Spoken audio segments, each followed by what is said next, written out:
টানা কয়েকদিনের ভারী বর্ষণ, পাহাড়ি ঢল ও নদ-নদীর পানি বৃদ্ধিতে সৃষ্ট বন্যা ও ভূমিধসে চট্টগ্রাম, কক্সবাজার, বান্দরবান, রাঙামাটি, মৌলভীবাজার সহ দেশের ৭ জেলায় অন্তত ৫১ জনের মৃত্যু হয়েছে। দুর্যোগে ক্ষতিগ্রস্ত হয়েছে ১০ লাখেরও বেশি মানুষ। চট্টগ্রামের বিভিন্ন এলাকায় দেখা যায় বন্যার পানি কিছুটা কমতে শুরু করলেও অনেক বাড়িঘর, সড়ক ও কৃষিজমি এখনো পানির নিচে। কোথাও কোমর সমান পানি পেরিয়ে চলাচল করছেন বাসিন্দারা, আবার কোথাও কাদামাটি ও ধ্বংসাবশেষ সরিয়ে ঘরবাড়ি পরিষ্কারের চেষ্টা চলছে। না, আজও তো সরকারিভাবে মনে করেন আজও কিছু পাই নাই। ওই বেসরকারিভাবে যারা আসছিল তারা থেকে শুকনো খাবার কিছু পাইছি। আর পানির পরিমাণ তো অনেক বেশি ছিল, বাড়িঘর সব তলিয়ে গেছে। তো আমার বাড়িতে আজও পানি কিন্তু নামে গেছে, আজও ঢুকতে পারিনি।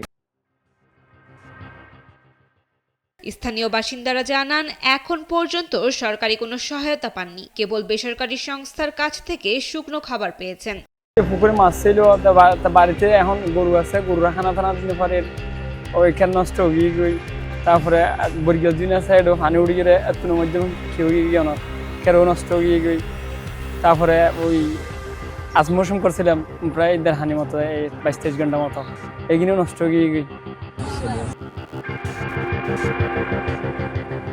সেখানকার আরেক বাসিন্দা জামিল হোসেন জানান, তাদের পুকুরের মাছ ভেসে গেছে, গবাদি পশুর খাবার নেই, ঘরের সব আসবাব নষ্ট হয়েছে, এমনকি তার ১.৫ কানি জমির ফসলও সম্পূর্ণ ধ্বংস হয়েছে।